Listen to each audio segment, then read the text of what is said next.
చూడండి టెంపుల్ లోపల మొత్తం పురాణ కట్టడం.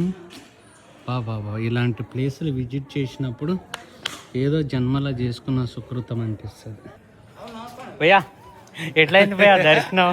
లోపల గర్భగుడిలోకి వెళ్ళి అది కూడా శక్తిపీఠం భయ్యా, శక్తిపీఠంలోకి హ్యాపీగా ఉంది. అది అసలు ఆ స్వామి వచ్చి పిలిచి రికగ్నైజ్ చేసి మేము మామూలుగా కూర్చున్నాం బయట, మనకి వచ్చి పిలిచి మన కారుకి ఇది కూడా కారుకి దండం ఇచ్చి ఎక్కడంటే డైరెక్ట్ గుడి లోపలికి వెళ్ళి అమ్మవారు జస్ట్ 1 feet అంటే గర్భగుడి లోపలికి వెళ్ళిపోయినాం మొత్తం. అట్లా కూర్చోబెట్టి మస్తు అనిపించింది. అంతా దేవుని దయ్యా, అంతా ఆ తల్లి దయ.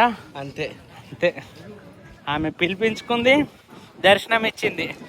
చాలా మంచి. ఇక్కడికి వద్దామని అసలు ప్లాన్ కూడా లేదు.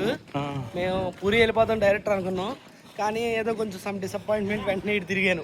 ఇంకొకటి మనం వస్తూ కార్ని వాష్ చేసుకున్నాం, స్నానం చేసుకున్నాం కదా. అదే కదా, అది కూడా చూడు ఎట్లా జరిగినాయి అనుకోకుండా.